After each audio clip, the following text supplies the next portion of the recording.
Most websites say that Persona 5 Royal takes over 100 hours to platinum, so naturally, I'm attempting to do it in under 24. I have spent 3 years breaking this game, but today the game might finally break me. Now, to make sure this challenge is actually fair and possibly stupid, let's lay out the rules.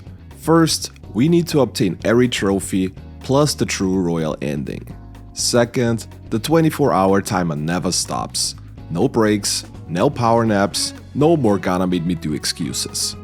We are playing on hard difficulty and also from a completely fresh file. And one more thing before we begin, this entire challenge was done live over on my Twitch channel. If you want to watch future runs, ask questions, or just witness me slowly lose my sanity in real time, feel free to stop by. The full unedited version of this challenge is also available on my VOD channel that I linked below the video if you want to rewatch the entire madness, and with that out of the way, let's get going. We start the timer as we hit the new game button and the challenge is officially underway. We select the difficulty and get to name Joker, and because this is a 24-hour challenge and I'm still not creative enough to come up with good names, I went with Jack Bauer, who was the protagonist of the series 24 if anybody still remembers that thing. While we have the intro running in the background, let's take a quick look at the trophies we need to obtain. There are a total of 53 trophies, which can be divided into 3 separate categories. Story trophies, which will automatically unlock as you go through the game, combat trophies, which you get for various things that you have to do in battle, and free time trophies that you can obtain for doing various things within Tokyo. Unlike vanilla Persona 5, all trophies in Royal can be unlocked within a single playthrough of the game, so luckily we do not have to deal with any New Game Plus shenanigans. Joker awakens to his persona, and with that we have already unlocked the very first trophy, only 10 minutes into the challenge. We go through the rest of the tutorial section without obtaining another trophy, and once we get to spend our time freely, we start preparing for the first palace. We unlock Takemi's confidant to be able to access her party-wide healing medicine, and then work on Ryuji's confidant as well. For now, we just want the Arcana bonus for fusion later, but the plan is to get Ryuji up to rank 4 in order to unlock Stealth Dash. I am not used to dodging the majority of shadows in dungeons, so Stealth Dash will be a huge help to not get caught immediately. Unfortunately for Kamoshida's palace, we still have to do without, so we will see how that's gonna go, and with that, we are off into the first major dungeon just shortly afterwards. We recruit a Bicorn, and with that, unlock trophy number 2. We're also going to do a safety save every time we reach a new save room. The early game especially can become very dangerous quickly if you get caught by a shadow, since we're barely fighting anything and therefore become underleveled rather quickly. This is also the reason why I'm going through the dungeon very carefully at this point. I'd rather take some time and dodge everything than try to go super fast, get ambushed and potentially wiped. After getting the hookshot tutorial, we get the next trophy for using it for the first time, and during the Disaster Shadow tutorial, we get 2 more for the first manual baton pass, as well as blowing the shadow up.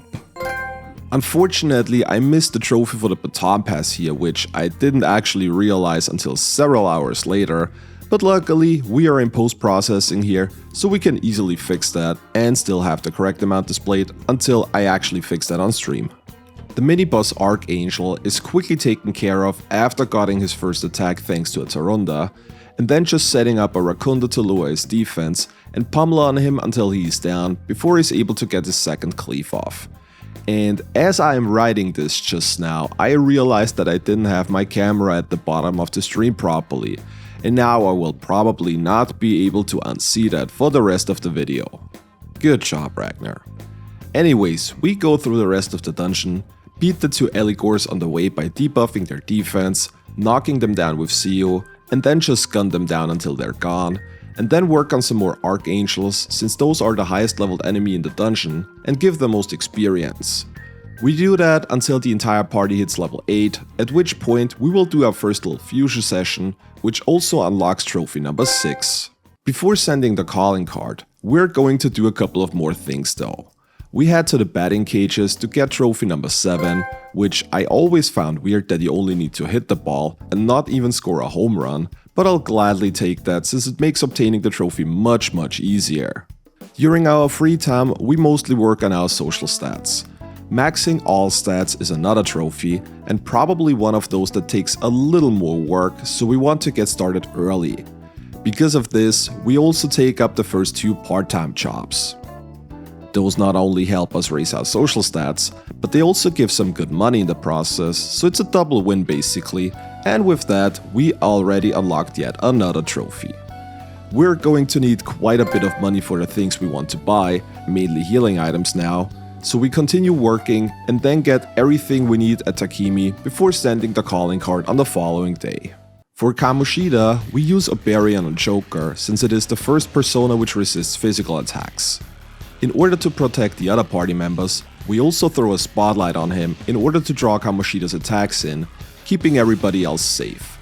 This works really well, and once the trophy is down, we guard the super attack, wipe Shido with the help of a baton pass, and then are already heading for the last phase of the fight. After sending Morgana for the crown, we go for damage, and we get rather lucky here as Kamoshida mostly targets Joker even without the use of a spotlight.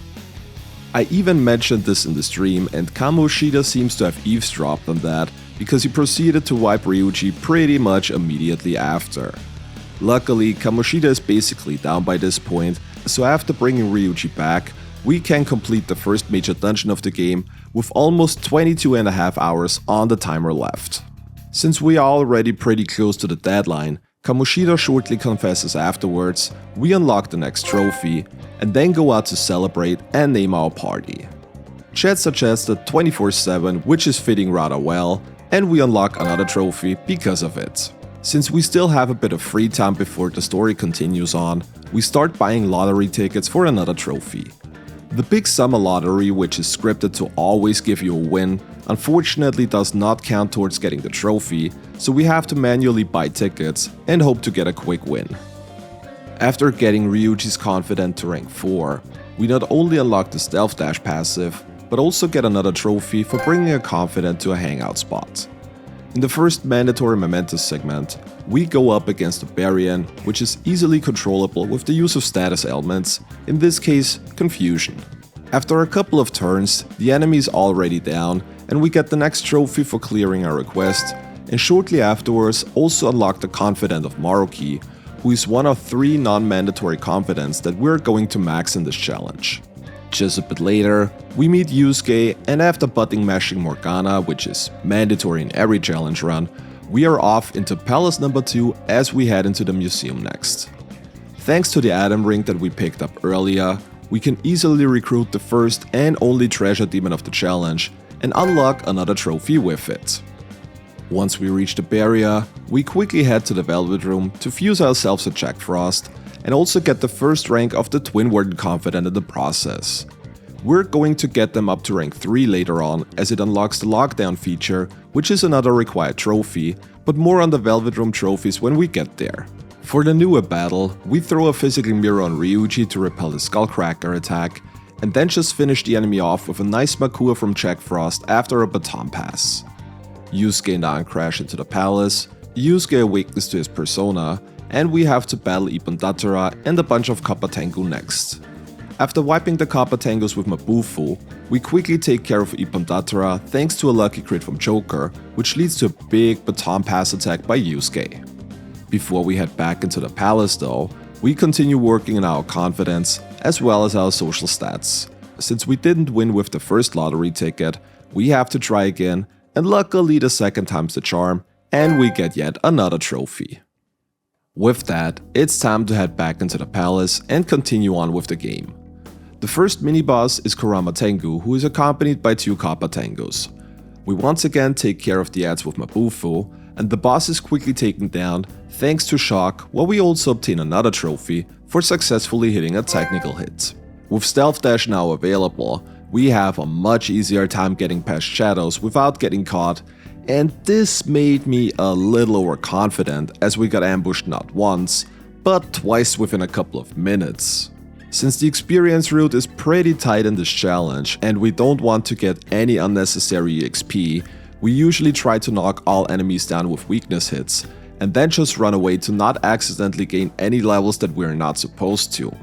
Depending on the level difference between the enemy and your party, you get certain multipliers added to your base experience, which means that going into future big fights on a higher level might result in the party coming out of the battle with a lower level overall. The next mini-boss, which are 3 Makami, are quickly taken care of thanks to Masio, and with that we are pretty much done already. One thing I haven't mentioned yet are the will seeds, or more like the lack of so far. There is a trophy for obtaining a will seed accessory and have it appraised at Jose's shop in Momentos, but we will not do that until we get to Sai's palace later on, since her accessory is the only one we need here. Before we leave the palace, we head back into the Velvet Room where we fuse Ame no Izume, which not only is pretty useful for the upcoming Madarame battle, but also can be itemized into a rather strong weapon for Yusuke with an extra +5 strength. Also, we obtain another trophy here for using the electric chair for the very first time. And while we are already at it, we also itemize the regen we've gotten earlier, since it turns into an accessory with a +3 strength, as well as an auto Tarokaja at the beginning of the battle, which is a huge thing and will be used on several party members later on. Before sending the calling card, we continue working our part-time jobs for a little longer and also clean up LeBlanc, to which Sojiro responds by handing us over another trophy. Once we're done with everything, we head back into the palace for major boss fight number 2. Phase 1 Madarame can be a rather dangerous boss if things don't go our way, so let's hope that is not going to happen. We open up the battle by debuffing both the eye as well as the mouth and then get going. We try to get the right eye down as quickly as somewhat possible with Joker and Yusuke, since it can hit several different weaknesses which we obviously want to avoid. The nose then proceeds to wipe Ryuji, but this was something I was expecting anyways, so recovery was not a big issue. Joker's Makuha does big damage to all parts except the nose, and thanks to undodging the incoming attack while being painted, we can easily take care of the rest of the portrait parts before transitioning into phase number 2. This is the much easier phase, as we can now use the fakes to build a baton pass and deal good damage to both Madarame and doppelgangers. This works pretty well, and after several baton pass hits, we managed to get through the entire second phase without a single attack by the enemies. With that, Palace number 2 is completed, Madarame confesses shortly afterwards, and with that we have obtained the next trophy. Just a bit later, we unlock Kichiuji, which is another place where we can grab quite a few trophies, but we will go through all of those as we get there.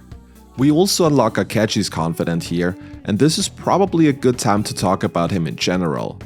First of all, we want to get him to rank 4 as quickly as possible to unlock the Jazz Club for various very useful skills we can get onto our party members.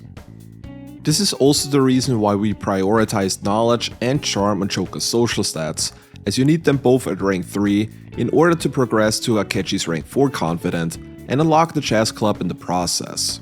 Other than that, Akechi is also one of the confidants that we're going to max, since he's required for the true royal ending. Maxing Akechi will give you an additional FMV right after the credits, and while we're going to skip that anyways, it is kinda required if we want to do the full ending, so we're going to max him down the line anyways. And since it has been almost 3.5 hours at this point, I decided to take the first break of the run. In a setting like this, taking breaks to stretch and clear up your head is going to be very important in order to stay somewhat concentrated, because we still have quite a bit of game left to go. Once the challenge resumes, we go to the bathhouse during a raining evening for another trophy where Joker is not able to take the heat. At this point, the trophy display on stream also froze, which was something I didn't notice until chat told me quite a while later, but since this is post-editing, we have the correct trophy count up anyways, so it won't matter for all of you watching now. We unlock Shinjuku to meet up with Oya, who will be completely ignored for the rest of the game, and with that, we are basically ready to head into the next palace. We go through the first 2 Oni encounters with very little issues, thanks to Shock, and then have Makoto awaken to her persona. The combination of Shock and Nuke again works great, as we shock both Onis and then make quick work of the enemies with technical nuke damage, and we are already done just a few turns later. Before we head back into the dungeon though, we return to Kichiuji first to play darts with Makoto.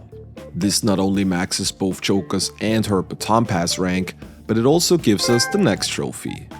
Only a couple of days later, we get Akechi to rank 4 just in time to unlock the Jazz Club. We can now come here during the evening with party members to raise their level, stats, or get them new skills, which we will do right on the next day when we take Makoto there to learn Tetrakarn and with it obtain yet another trophy. We also start to slowly work on An's confidence now. Romancing somebody is another trophy and An is the ideal candidate for that. All non-party member options have a Momentos request attached to them, which is extra work we want to avoid.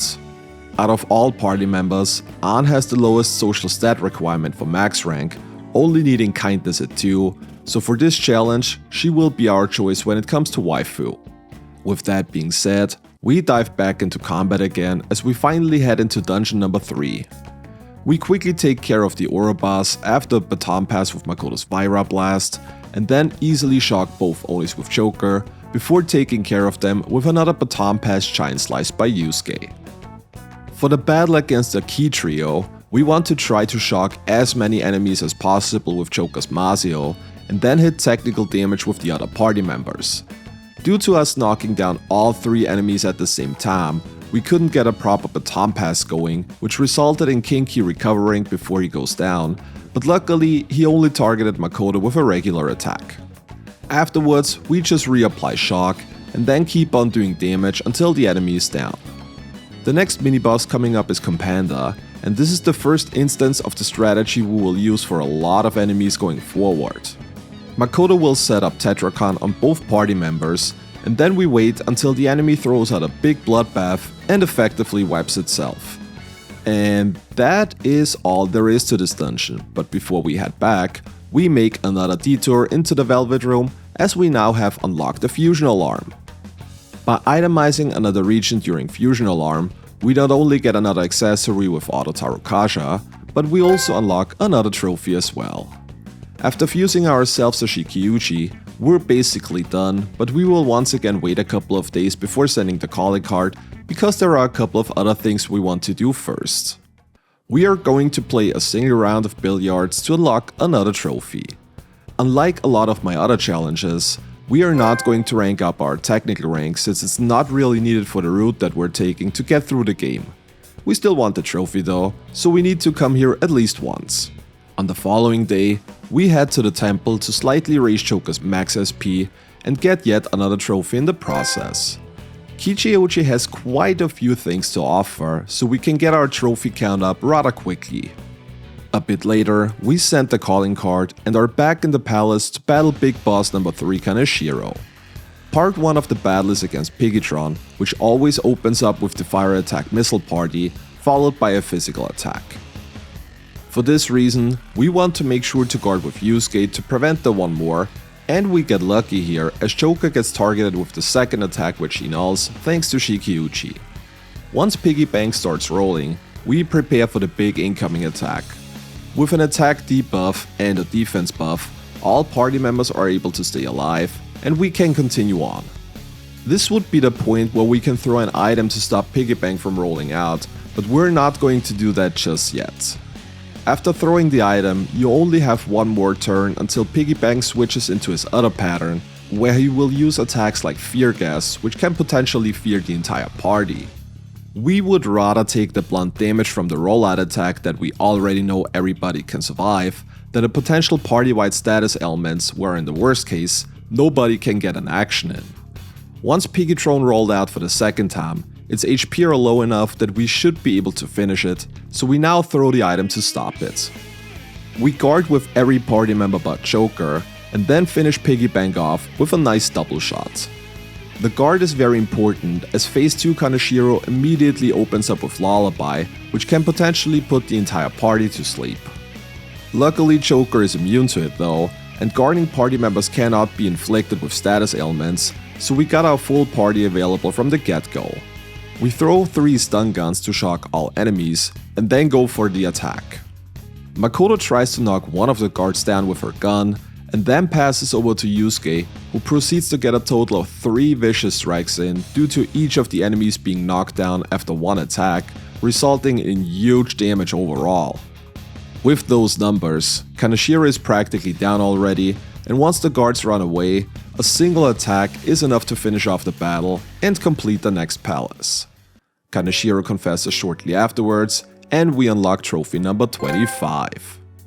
During free time, we continue working our part-time jobs to get our stats up, and also work some more on our confidence. After getting Guts to rank 4, we can now unlock Iwai as well. We need his rank 1 in order to customize weapons, which is another trophy we will get later on, but other than that, we're not going to advance him any further. Just a bit later, we are basically ready to head into the next palace, so off to the pyramid we are. The first mini-boss fight is against Garula and is not very special. Stun, knockdown, baton pass, and Yusuke takes care of things. Back in the pyramid, I also briefly got lost in the underground section as well. Usually I would try to pick up all items and explore all possible paths, and after doing a ton of P5R challenges over the years, I have my own little route through the dungeons memorized. If we now skip the majority of stuff however, and go in the most direct line, my muscle memory is starting to work against me, and suddenly I'm getting lost doing the most basic things. This is something that is going to happen to me a couple of more times, but it just goes to show that even veteran players can easily get lost if they do things differently than they usually do. Anyways, we're off against the first of 2 mod fights next. First we freeze Mod to prevent the mouse attack from happening, then unfreeze it with Bufu, yes I know that sounds counterintuitive, only to throw a stun gun for a shock. With that, we once again hit technical hits on the enemy and are able to finish it off before the stun wears off. The second mod fight is even easier, as we can now use the companions to build up a baton pass. Again we stun Mod using a stun gun, then hit all 3 enemies' weaknesses to build a fully powered baton pass, and after passing over to Makoto, she can now unleash a huge showtime attack which not only one-shots Mod from full HP, but also unlocks yet another trophy, since this is the first manual showtime attack we have done. And that is once again all there is to that palace, and to nobody's surprise, we head back into the Velvet Room before we leave. We've used a King Key to get access to the trait Retaliating Body, which doubles reflected damage. Going forward, we will inherit that onto the majority of personas that we're going to fuse. We're also getting a Fu Key for Absorb Winds, so we have a means against Wakaba's Wing Blast attack, and with that we're done for now and leave. Unlike most other palaces so far, we're sending the calling card pretty much immediately on the following day, and then head back to battle Shadow Wakaba. Thanks to Tetracon from Makoto and Absorb Wind from Fuki, Joker is basically invincible in phase 1 of the battle.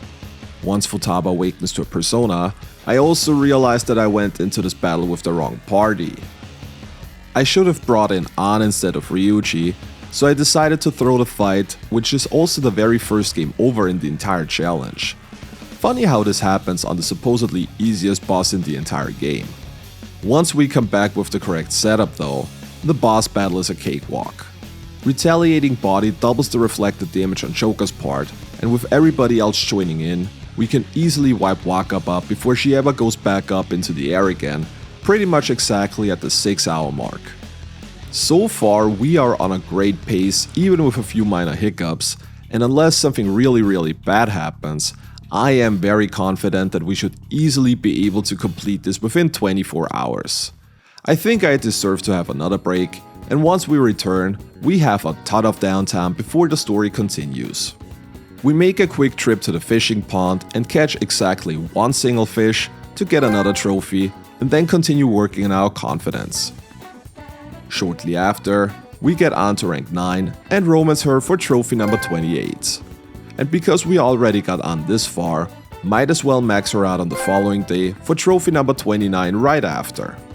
After another visit to the jazz club, we get Marakunda on Makoto, and at this point we're starting to go to bed early occasionally, since we have done almost everything we can do during free time.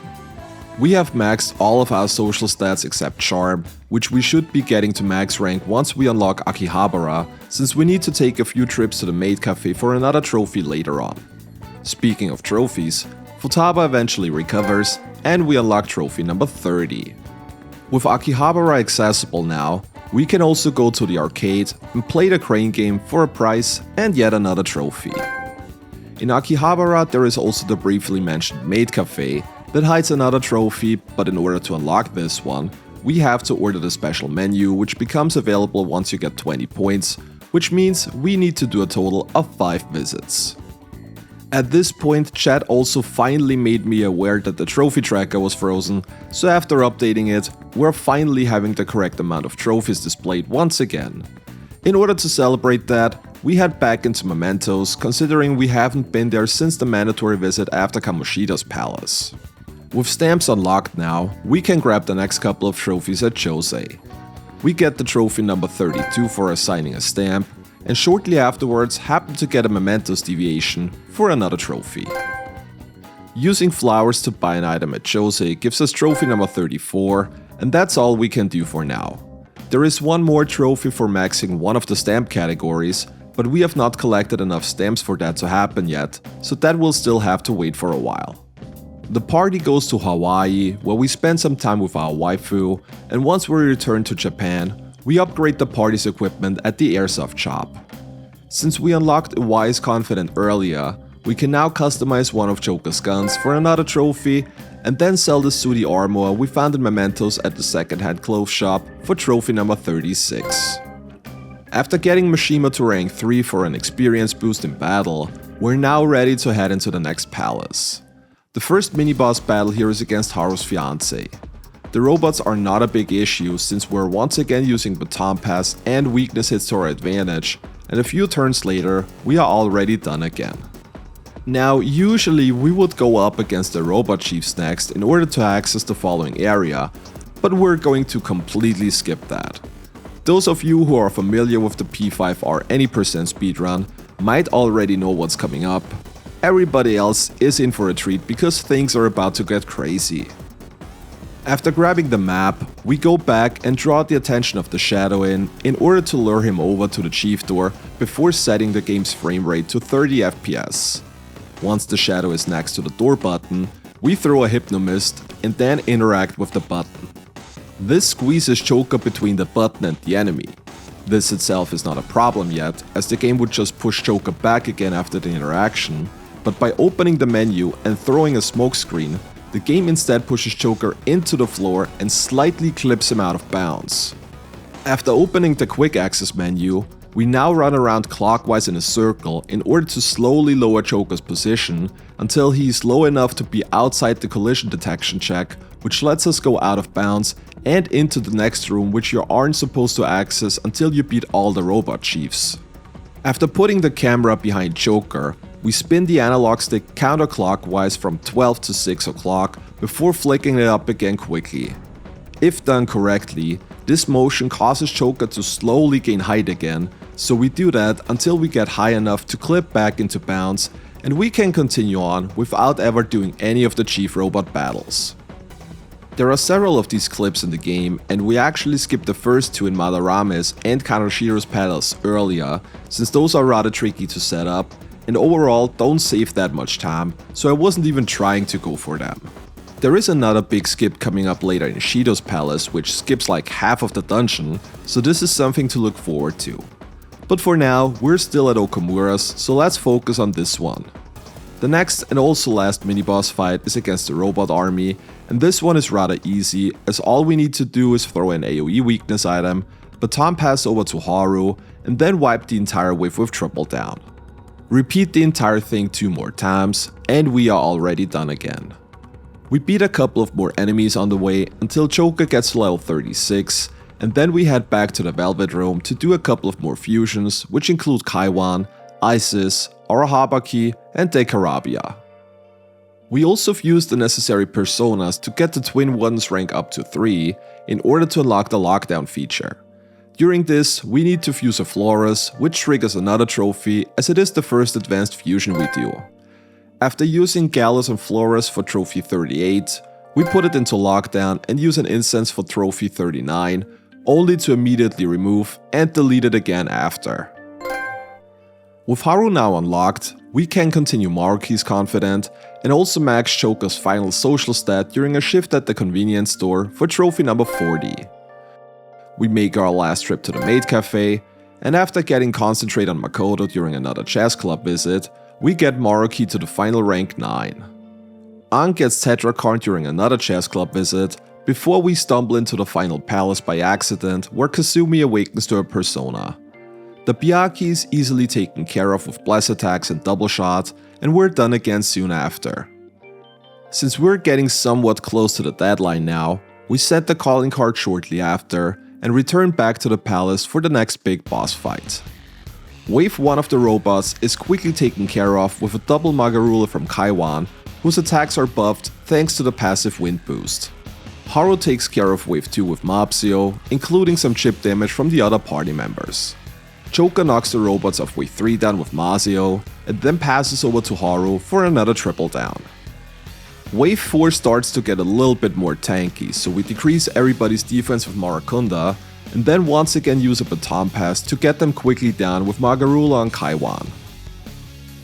For the big boy wave, we once again open up with Marakunda, then throw a strength up of food on Haru, and pass the baton over to her to easily take care of things. The biggest boy will be shocked first, and after being knocked down, we pass over the baton to Makoto, who will one-shot the enemy thanks to a concentrated Fryla, which is boosted by 50% thanks to the new Gamp accessory she's wearing. And that's already it. We guard Robot Haru's explosion, and a single hit is enough to take Okumura out and complete the next palace of this game. At this point, I want to give a huge shout out to the Persona 5 Royal speedrunning community. The battle strategies of almost the entire run is based on the Any% speedrun, which has some incredible strats to get through the game fast. They were also a huge help on Discord when I was having issues learning the out of bounds skips, so big shoutouts to each and every one of them for the help. Back in the real world, we fixed the broken laptop to access Tanaka's black market shop. We will not buy anything yet, but we need quite a couple of Magatamas later on, so might as well get everything ready now. Just a bit later, Haru's dad dies, but at least he's gracious enough to drop us another trophy on the way out, and we continue on with the game's story.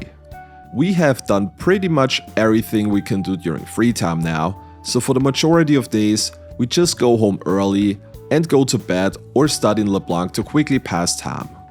Depending on if there are customers in LeBlanc during evening hours, it's either faster to go straight to bed or to stay downstairs and study to end the day. Now that we have finally maxed our knowledge, we're going to ace the upcoming exams, which unlocks the trophy number 43. Shortly after, Akechi blackmails the party into joining him, and we are already off into the next palace after taking another short break since we are already at the 9-hour mark at this point. Unless something really bad happens, I don't think there is any way we will not make it within the time limit, but the longer the stream goes, the more concentration issues I started to have. I am not used to non-stop game for such an amount of time anymore, and I started making a lot of unnecessary mistakes. This included things like getting caught by shadows because I wasn't paying proper attention, or just forgetting to adjust my party for a mini-boss fight, like in this case against Nebiros. Earlier on, we bought a new gun for An for this specific boss fight to get rid of the enemy after a baton pass, but of course I forgot to equip it.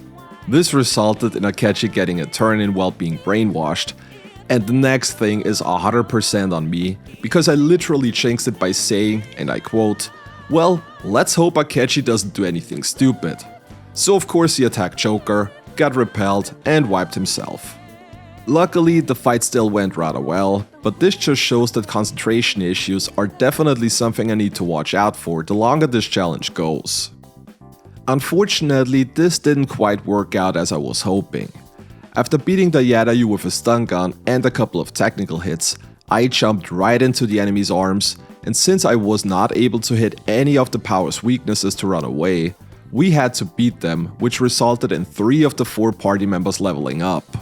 If you remember, early on I talked about how unintended level ups during random encounters can screw up the entire experience route, so I had to reload the previous save and do the entire segment again. This is the reason why I tried to safety save as much as possible, since I knew there would be a decent chance we would run into such a situation. And because I forgot to switch to the correct persona at the end of the Yadayu fight, we have to reload yet again, and do it a third time. 9.5 hours into the run, I was really starting to have some sloppy gameplay due to concentration issues, even though I just took a short break only about 30 minutes ago. While I didn't want to show it on livestream, I was starting to have doubts if this was such a good idea after all. I was hoping that this was just a small phase that I have to pull through before coming back stronger again. After quickly taking care of Norn with a technical Fryla, we make a detour to Sai's courtroom and then continue on in the palace. With all the mistakes I made in the palace, I also completely forgot to mention that we actually picked up the first 2 will sits in this one earlier. The third one involves fighting Bale, so we'll skip the last one and just buy it in Sho's shop in Momentos later in order to get the Ring of Envy. Like in the majority of my other challenges, I once again got lost in the dark room trying to grab the debilitator of Fuda, and once we're out, I also noticed that I was all out of lockpicks for the next 2 chests we're supposed to grab. After a brief moment of panic, I realized that this is not a huge issue as we don't need them immediately, and considering they are right next to a safe room, we can just come back on another day to pick them up after crafting a couple of lockpicks first. The next mini-boss fight against Raja Naga is free, as all we need to do is cast Bakarakan with our Habaki and watch the enemy wreck itself. And shortly after, I had the biggest brain lag of the entire challenge. My notes said that we can now bring Makoto back into the party, but after almost 10 hours of streaming, I could not comprehend why we should do that, since the upcoming gauntlet is done with Solo Choker and not Makoto, completely forgetting that it is always Solo Choker no matter who is in your party lineup. And to make things even worse, while I was looking up my notes, I also accidentally reset the timer. So within the last hour, it feels like this entire thing is falling apart piece by piece at an alarming rate. After stopping the local recording and checking where the timer actually was, we resume where we left off and continue on with the gauntlet, now without any issues or confusions since I actually realized my mistake by now. Luckily, we have quite a bit of downtime before the showdown with Sai, so I hope that this gives my brain enough time to recover and get back on track again. After some issues with the items that we're supposed to craft, we also make 3 additional lockpicks, but before we return to the palace to grab them, we are getting rank 7 and 8 of Akechi's Confident to make sure we can max him later on. The battle against Akechi is free, as the only thing we need to do is cast Rakunda to lower his defense, and then watch him annihilate himself again. Once that is done, we quickly return to the palace in the following day to pick up the 2 chests we had to leave back the last time. Since there is nothing else to do during free time now, we just go to sleep early and pass time until we max Maruki, and the day of reckoning is upon us as we return back into the casino to face Shadow Sai. In phase 1, we can't really do a lot in terms of damage, but since statuses and buffs carry over into phase 2, we can already start setting our Tetrakarns and Makarakarns up. We also make sure to switch over to Isis so we can guarantee Sai rolling Psy on her first roulette, and then throw a spotlight on Joker to draw the enemy's attacks in. The Psy roll is necessary for her to be neutral to nuke damage, which is going to be our main source of damage early in the fight. Once that is set up, we switch over into Kaiwan, who nulls Psy, and then start going to work with Makoto, who concentrates and then throws out damage with nuke attacks. The goal is to do enough damage for Sai to roll Almighty on the second roulette, which will result in her always doing Brutal Impact as the next attack, and since we still have a Tetrakarn on both party members from phase 1, her damage will be reflected right back at her and actually wipe her all the way from more than half of her total health. After watching a couple of cutscenes, we get the next trophy for beating Sai's palace, and then have to go through another ton of cutscenes before ending up in Shido's palace just a bit later. The first Cerberus is quickly beaten thanks to Repel Physical, and we return to the Velvet Room to do a couple of more fusions. We grab a Valkyrie, Giri Mekala, and an Ananta before returning back to the palace on the following day. With that, we now need to get the 5 letters of recommendation. Or do we? If you remember earlier, I talked about an out-of-bounds skip in Shido's palace, and this is exactly what we're going to do now. In the area before the restaurant, we are very precisely setting up Choka to draw a shadow in, and once it is positioned between the wall and the pillar, we throw another Hypnomist. Now we have to dash towards the enemy and try to squeeze ourselves between the pillar and the shadow. Depending on how well you get the setup, this can be easier or harder, and unfortunately it seems we have gotten one of the hardest setups since it seems to be a very tight window to actually get in. We need to open the menu at the exact time where Joker is between both objects. If we pause too late, Joker has already run past the enemy, and if we pause too early, we don't get through at all. It took almost 4 minutes until we got the correct timing, and once the placement is right, we throw another smokescreen and once again clip out of bounds. Just like before, we spin the analog stick clockwise in order to lose height and descend, and once we're low enough, we can clip out of the map and run over to the safe room that you're not supposed to activate until after you come back from the side deck.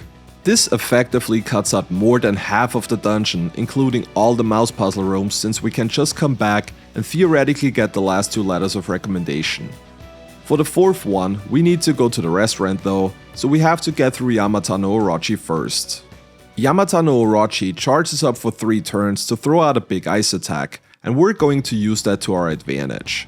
We set up a Makara Karn, use Ice Break to negate the enemy's affinity, and then Marakunda the enemy before it one-shots itself.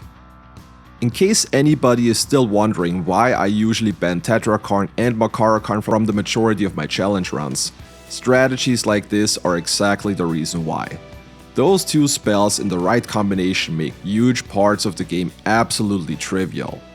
Anyways, we can now grab the last 2 letters, so we talk to the waiter and then use the activated safe room from before to backtrack to the side deck.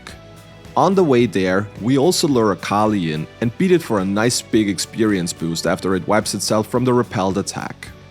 The Baphomets are quickly taken care of thanks to Makuga and Joker, who with the white band equipped for a blast boost does pretty good damage, and then we are already off to battle the Oberon, who is accompanied by 2 Titanias.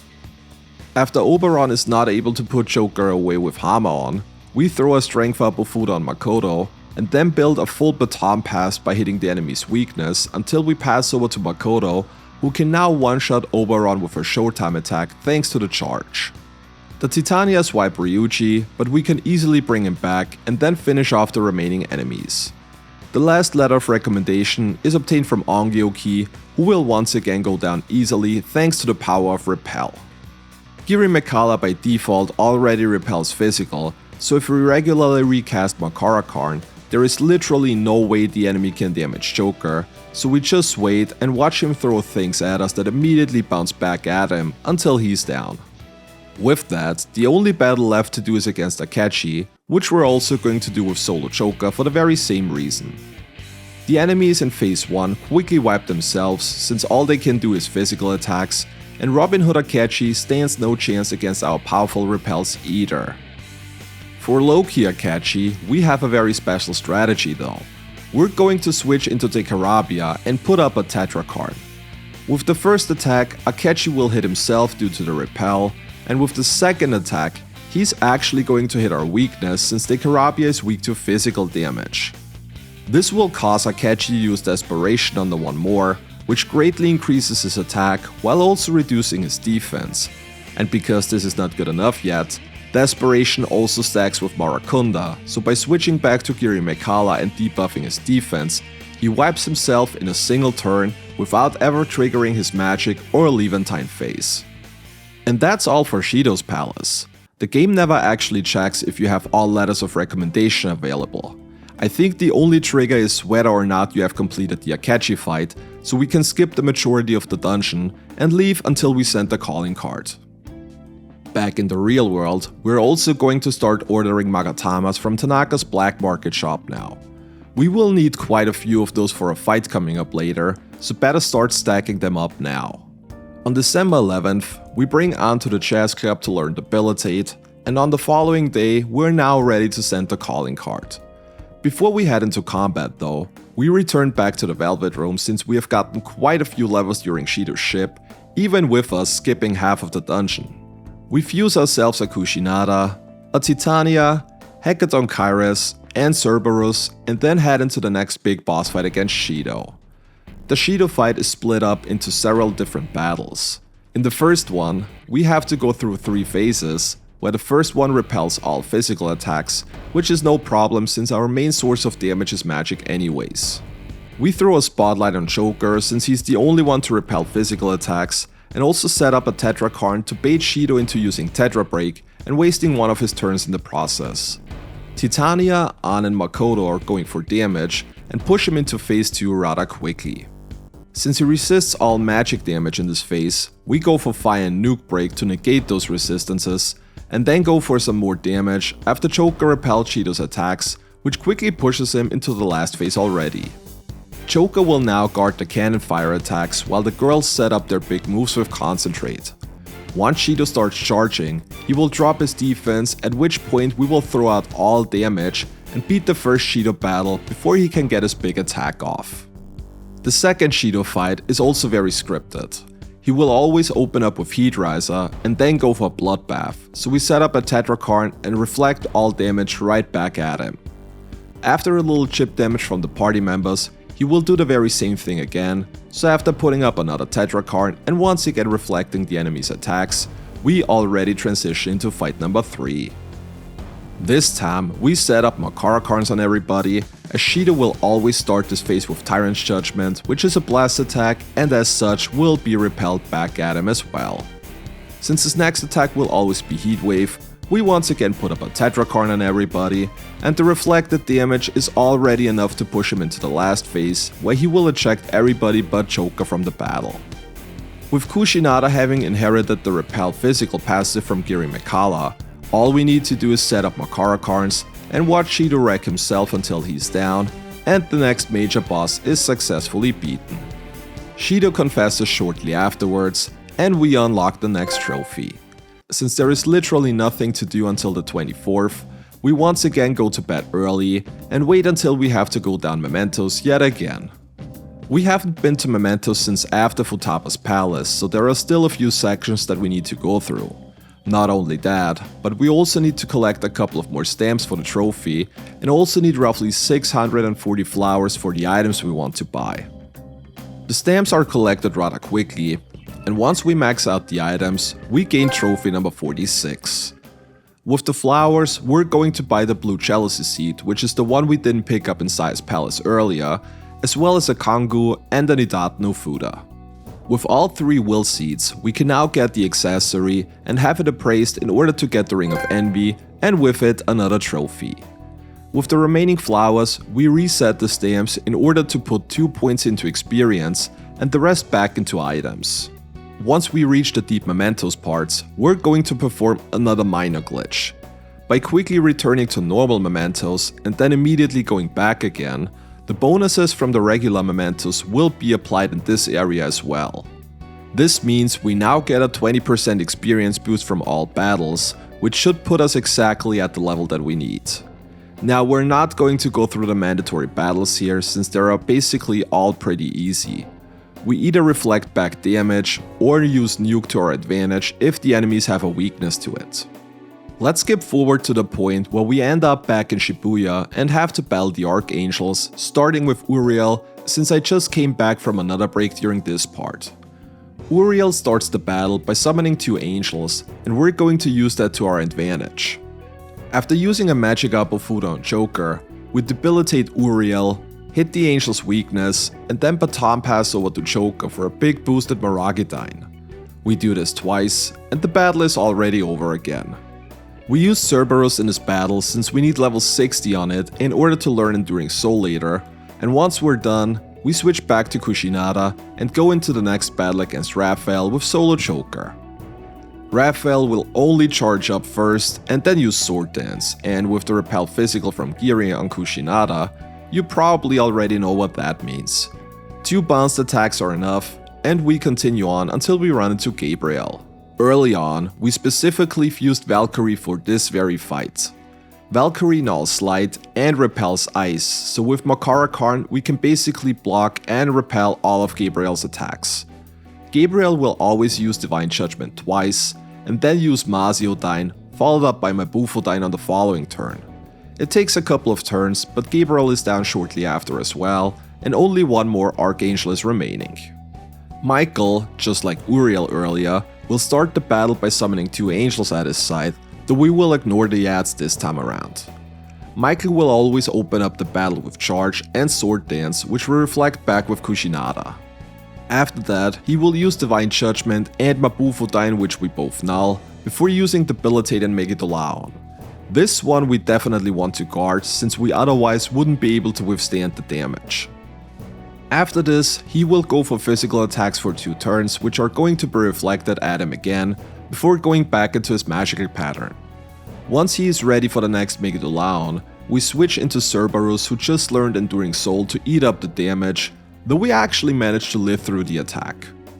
The next 2 turns will once again be physical, so we switch back into Kushinada, and the repelled damage is already enough for Michael to wipe himself, opening up the way to the Holy Grail after mudoing the 2 remaining angels.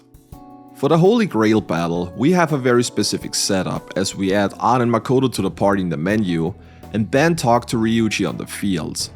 Adding Ryuji in the menu would always put him in the 2nd position, but we want him to go last, so by talking to him, he gets added right to the end. Against the Holy Grail, we will not send anybody on turn 1, since we want to set up first before we get going. We buff our defense, set up Debilitate, as well as concentrate on Matarukasha before sending Ryuji. This is also the reason why we wanted to add Ryuji to the last position. With him going last, all other party members get 3 full turns of buffs, which should be just enough to end the battle in time. After Ryuji cuts the cables, we concentrate with our mages and then proceed to wipe the Grail before it gets a chance to fire off its super attack. But this was only part 1 of the battle, as we have to beat Yaldabaoth next. Just like in the previous battle, we also have a very special setup for Yaldabaoth. As long as you don't deal more than 1500 damage to the boss, he will not summon any parts into the battle and only attack with Arrow of Light. We will use that to our advantage to stack up buffs and debuffs before going for the damage. While you cannot stack the buffs themselves, the duration gets increased by 3 turns every time you use the spell.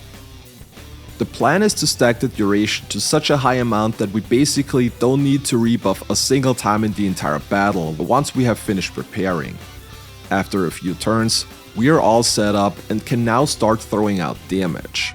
At this point, the only thing we will do is charge or concentrate on one turn and attack on the other turn.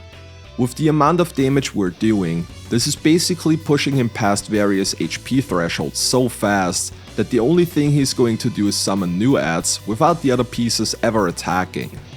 This works out perfectly, and we're doing enough damage to push him into the last phase where he will start charging Divine Apex without ever attacking.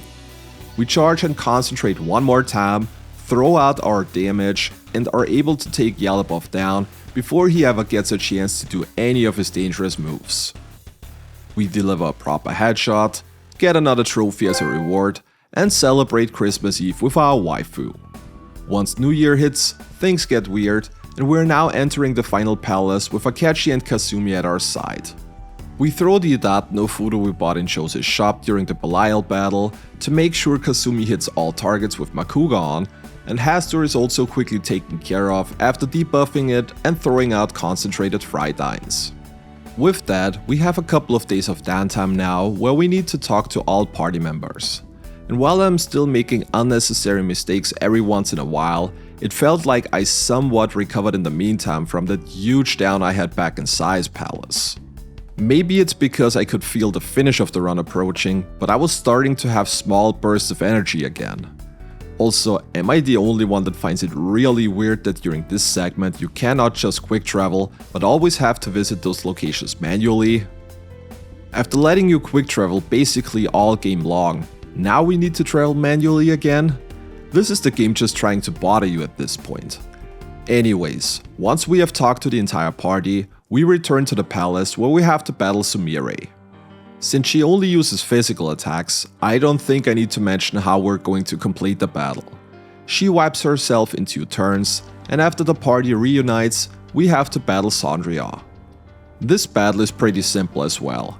We increase everybody's attack, debilitate the boss with Akechi, concentrate with Makoto, and then throw weakness items to build a baton pass for Makoto and Joker to annihilate the boss. Some more chip damage by the others is all we need, and we are already finished again. On the following day, we get the scripted third awakening on Morgana, and with it, yet another trophy which puts us at 49. At this point, we only have 4 trophies left, which are 2 story related ones, the Reaper, and of course the platinum that we get for obtaining every other trophy. In order to obtain those, we need to get through the palace first though, so we make our way back in again. During the Sumire Awakening battle, she managed to miss the same Loa twice in a row with Makugan, which I didn't even know was possible. I have done like 15 or more playthroughs of this game at this point, and I have never ever seen that happen, so I don't even want to know what the chances of this are. Not like it would matter, because the battle is still pretty easy, but this just completely caught me out of nowhere, so I figured it was worth a mention. The first mini-boss battle in this segment is against the Chimera and the Dionysus, but this one isn't even worth mentioning, as we only throw a vacuum cutter with Makoto, pass over to Joker, who then proceeds to one-shot both enemies with a concentrated Mafraila from Titania. The last battle in the first part of the palace is against the 2 unpronounceable demons, where we open up by throwing a stun gun to hit the enemy's weakness, and then use electricity break. We inflict burn, as well as shock and a defense debuff. Afterwards, it's just building a baton pass, passing over to Joker, and hitting big nuke damage to wipe both enemies. Also, chat baited me to saying their names, and I am pretty sure I got them wrong yet again, so here you go. And that's the end for Skathak and Kukullan, or whatever their names are, I have no idea. Anyways, this is part 1 of the palace. We continue buying Magatamas at Tanaka's shop, and then head back into Momentos again to explore the new section. At this point, we have done everything we need, so we just rush through, trying to get to the top as quickly as possible.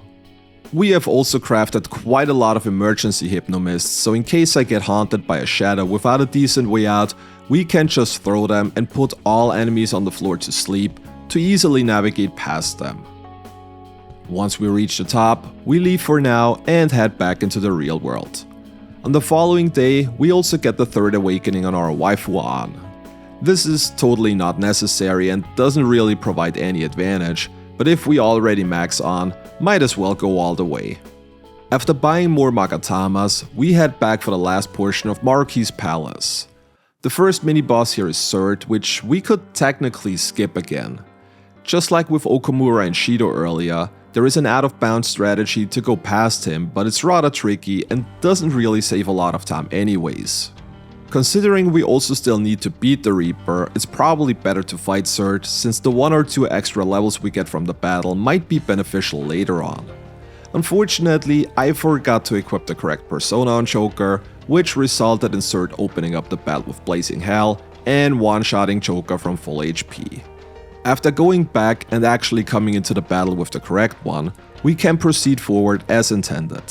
We use Nuke Break on the enemy and start setting up our Tetrakarns and Makarakarns.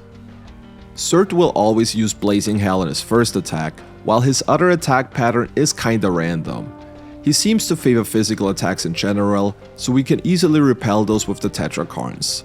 The reflected Gigantomachia from Surt is almost enough to wipe himself, and afterwards, we only need to chip in some extra damage from the party to finish the battle off.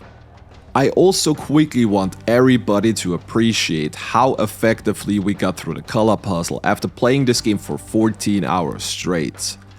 I don't think I ever got through this portion of the game this quickly, so I was really happy and satisfied with myself for that. The last mandatory mini-boss battle of the game is against Siegfried. Siegfried can be shocked using stun guns, so after debilitating him, we set up a baton pass and then nuke him with concentrated Fridines before finishing him off in style with a nice showtime attack. And that is all for Maruki's palace.